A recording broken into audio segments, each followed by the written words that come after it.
Hi guys. You're really close to me today because I wanted to show you something cool. So on the wall behind me, and you'll start to notice it in some of the videos, I want to show you this cool reading caterpillar, and it actually keeps track of all of the books you guys have read on Epic. Okay, here's the really cool part. You guys didn't just read 200 books. No. You didn't just read 300 or 400 books. You didn't even just read 500 books or 600. Do you know how many books you guys have read so far on Epic? 700 books. And I actually have our little badge right here. 700 books. And I'm going to stick it over here on my little reading caterpillar. Boom, boom, boom, boom, boom, boom.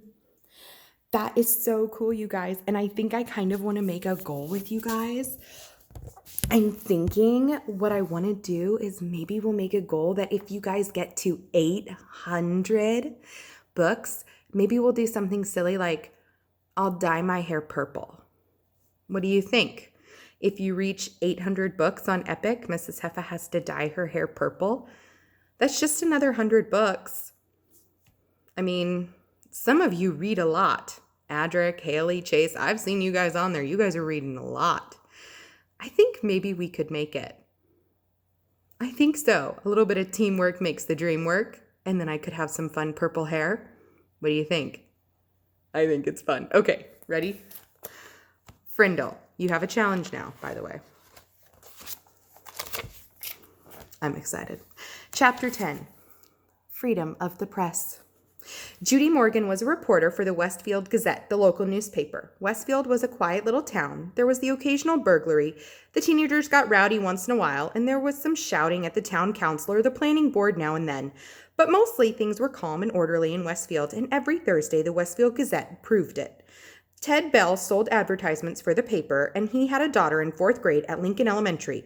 He told Judy that a bunch of 5th graders were making trouble and were not obeying teachers anymore, that there was something about a secret code word they were all using.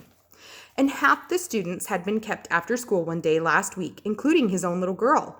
The only other story Judy was working on was about 18 new trees that were going to be planted along East Main Street. The trees could wait. This thing at the elementary school sounded like a real story. So Judy Morgan showed up at Lincoln Elementary School at 3 o'clock the day after Mrs. Chatham had been to visit Nick's parents. The sign on the door said, "All visitors must report to the office." And she did. On the bulletin board outside the office, Judy saw Mrs. Granger's notice about the punishment for using the word frindle. She stepped back 2 paces, aimed her camera at the notice, and snapped a photo. She read the notice once more and then stepped into the office. Mrs. Freed, the school secretary, looked up and smiled. "May I help you?" "Yes, I'm sure you can. My name is Judy Morgan, and I work for the Westfield Gazette. I'd like to know about that poster outside the office, the one about the word frindle. Who should I talk to?" Mrs. Freed stopped smiling. She was sick and tired of anything to do with that word. For the past week, her phone had been ringing off the hook. If it wasn't a parent complaining about a child who had to stay after school, it was someone from the school board trying to get in touch with Mrs. Chatham or Mrs. Granger. Mrs. Freed pursed her lips and narrowed her eyes. She said, "You'll have to speak with the principal. Let me see if Mrs. Chatham is free." She was. There isn't a principal alive who won't find the time to talk to someone from the local newspaper. The reporter was invited into Mrs. Chatham's office. Judy noticed right away that the principal was not comfortable talking about this stuff. When asked about the poster outside the office door, Mrs. Chatham laughed and said, Oh, it's nothing really. Some kids have been playing a prank. It was time to put a stop to it." The principal's laugh sounded phony to Judy Morgan. "And did that notice put an end to the prank? I heard that a lot of children were kept after school last week. Would you tell me a little about it? Parents would like to know what's going on." Mrs. Chatham looked like a kid who had been sent to the principal's office. She squirmed a little in her chair and tried to smile. She said, "Well, we do still have a little problem, but it's under control. Mrs. Granger may have overreacted a bit. I don't think the children have really been trying to be disrespectful. They're just having some fun, and it's more like a difference of opinion." And then Mrs. Chatham went on to tell the reporter what she knew about the word frindle and how it had become popular among the students. Judy Morgan took careful notes. And when the principal had finished, Judy said, "Would you mind if I asked Mrs. Granger a few questions?" Mrs. Chatham said, "Oh, no, not at all." But Judy could tell that the principal wished she would just go away. What could she say, though? Mrs. Chatham couldn't very well keep the reporter away from Mrs. Granger because, after all, America's a free country with a free press. If Judy really wanted to, she would talk to Mrs. Granger, sooner or later. It was sooner. In 3 minutes, Judy Morgan was standing in the doorway of room 12, looking in at Mrs. Granger. There were about 15 children sitting at desks scattered around the room, busy writing out their 100 sentences. She knocked, and the teacher and students looked up from their work. "I'm Judy Morgan from the Westfield Gazette, Mrs. Granger. May I have a word with you?" Mrs. Granger stood and came out into the hallway and closed the door. Judy could see past her and saw that every kid in the room was straining to listen. Judy noticed Mrs. Granger's eyes right away, gray, maybe flecked with a little gold, and very sharp, but not hard or mean, just bright and strong.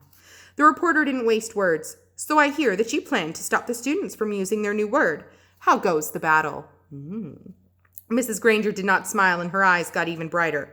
"First of all, it is not a battle. I am merely helping my students to see that this foolishness should stop. Such a waste of time and thought. There is no reason to invent a new and useless word.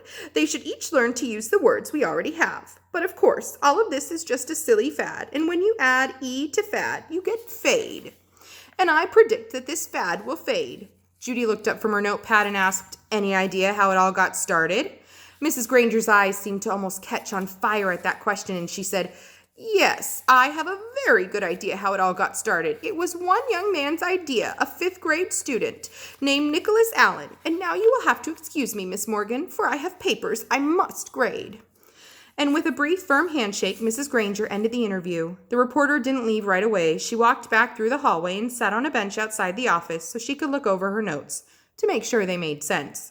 It took her about 5 minutes. Then Judy stood up, put her notebook into her large black purse, waved goodbye to a frowning Mrs. Freed, and headed out the door.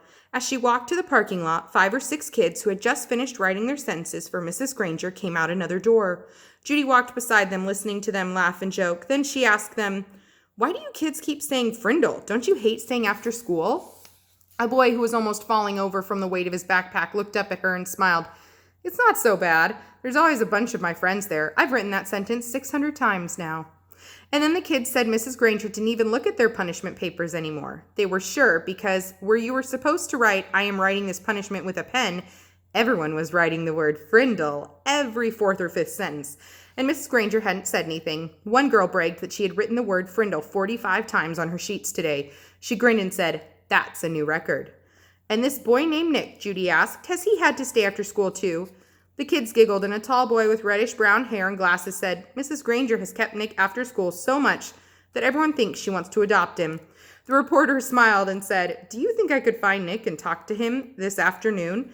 The boy looked at Judy for a second and then said, "I don't think Nick would want to talk to you right now. He might say something stupid and get himself in trouble." Then he grinned at his friends. The kids laughed and poked and punched each other and headed off down the block. Judy drove back to her office and started writing. The next morning, a brown envelope arrived at the Gazette offices addressed to Judy Morgan, and below her name was written, "Frindle Story." When Judy opened it, there was a class picture, the 5th grade at Lincoln Elementary School. Mrs. Granger and the 6 other teachers were standing at the ends of the rows, and the kids were dressed neatly, hair all combed. But there was something odd about the picture.